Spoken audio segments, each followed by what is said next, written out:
आज हम बात करेंगे एक ऐसी किताब की। नहीं, ये सिर्फ एक किताब नहीं है, ये एक आवाज है। एक ऐसी लड़की की आवाज जिसने इतिहास के सबसे काले दौर में भी उम्मीद का दामन नहीं छोड़ा। जी हाँ, हम बात कर रहे हैं एन फ्रैंक की डायरी की। ये लाइन, ये कोई मामूली बात नहीं है। सोचिए, एक 13 साल की लड़की की ये गहरी सोच थी, और ये बात उसके मन में तब आई जब वो बहुत अकेला, बहुत बेचैन महसूस कर रही थी।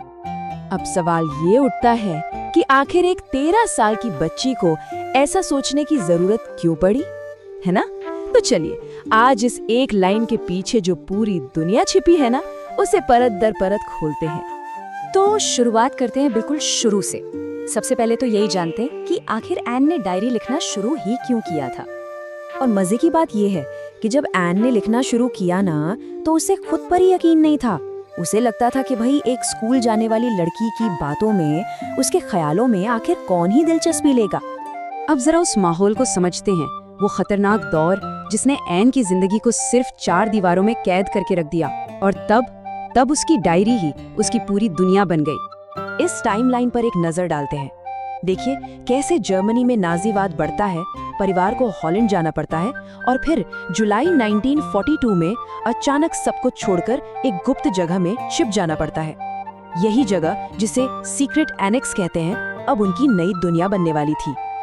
ये वो दौर था जब नफरत की आग पूरे यूरोप में फैल चुकी थी, और फ्रैंक परिवार जैसे लाखों यहूदी परिवारों के लिए जिंदा रहने का बस एक ही मतलब था, छिप जाओ।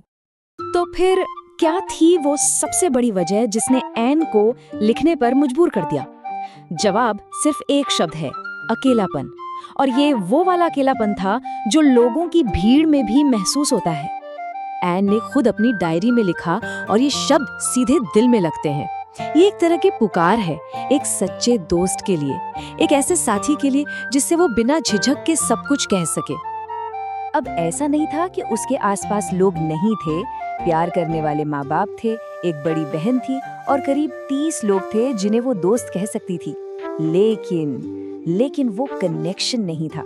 उसे एक ऐसा सच्चा दोस्त चाहिए था जिससे वो अपने दिल की हर छोटी बड़ी बात बिना किसी डर के, बिना सोचे समझे कह सके।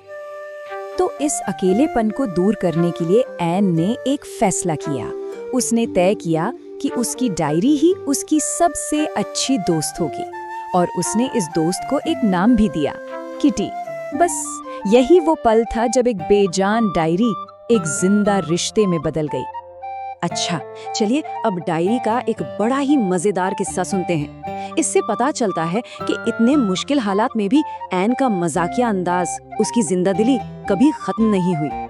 तो कहानी में आते हैं मिस्टर कीसिंग, जो एन को मैथ्स पढ़ाते थे।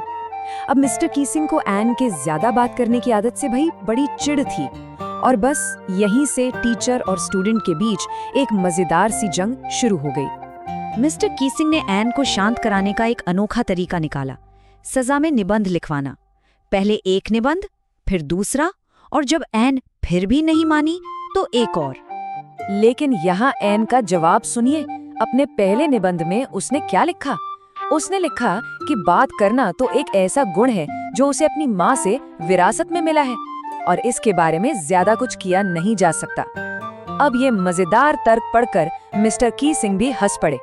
पर कहानी यहीं खत्म नहीं हुई। जब तीसरी बार सजा मिली, तो इस बार एन ने अपनी दोस्त सैन की मदद ली और कुछ ऐसा कर दिखाया जिसकी किसी को उम्मीद नहीं थी। उसने निबंध की जगह एक पूरी कविता ही लिख डाली, और नतीजा, मिस्टर कीसिंग को वो कविता इतनी पसंद आई कि उन्होंने उसे न सिर्फ एन की क्लास में बल्कि दूसरी क्लासेस में भी पढ़कर सुनाया। और सबसे अच्छी बात, उस दिन के बाद उन्होंने एन को बात करने के लिए कभी नहीं टोका। चलिए अब कहानी के उस हिस्से पर आते हैं जो सबसे मुश्किल है। एन की जिंदगी का वो दुखद अंत, और उसके पीछे छूटे उसके शब्दों की वो विरासत जो आज भी अमर है। पूरे 2 साल तक वो छिपे रहे, लेकिन फिर एक दिन वही हुआ जिसका डर था। किसी ने मुखबिरी कर दी, उनके साथ धोखा हुआ। पूरे फ्रैंक परिवार को पकड़ लिया गया और कंसंट्रेशन कैंप्स में भेज दिया गया। जरा इस विरोधाभास को देखिए। एक तरफ था उसका सपना, शायद मुझे हॉलीवुड जाने का मौका मिल जाए, और दूसरी तरफ थी हकीकत, बर्गन-बेल्सन कंसंट्रेशन कैंप में टाइफस से मौत। ये सच में दिल तोड़ देने वाला है। उस पूरे ग्रुप में से सिर्फ एन के पिता ओटो फ्रैंक ही जिंदा बचे, और जब वो वापस एम्स्टर्डम लौटे तो उन्हें एन की डायरी मिली जो किसी ने संभाल कर रखी थी। ये किसी चमत्कार से कम नहीं था। 3 करोड़ ये सिर्फ एक आंकड़ा नहीं है, ये उन करोड़ों लोगों की गिनती है जिन्होंने एन की कहानी को पढ़ा है, उसे महसूस किया है और उसे अपनी जिंदगी का एक हिस्सा बनाया है। और आखिर में हम बस इसी सवाल पर आके रुकते हैं कि कैसे एक छोटी सी लड़की की पर्सनल डायरी पूरी इंसानियत के लिए एक ऐसी आवाज बन गई जो कभी नहीं मरती।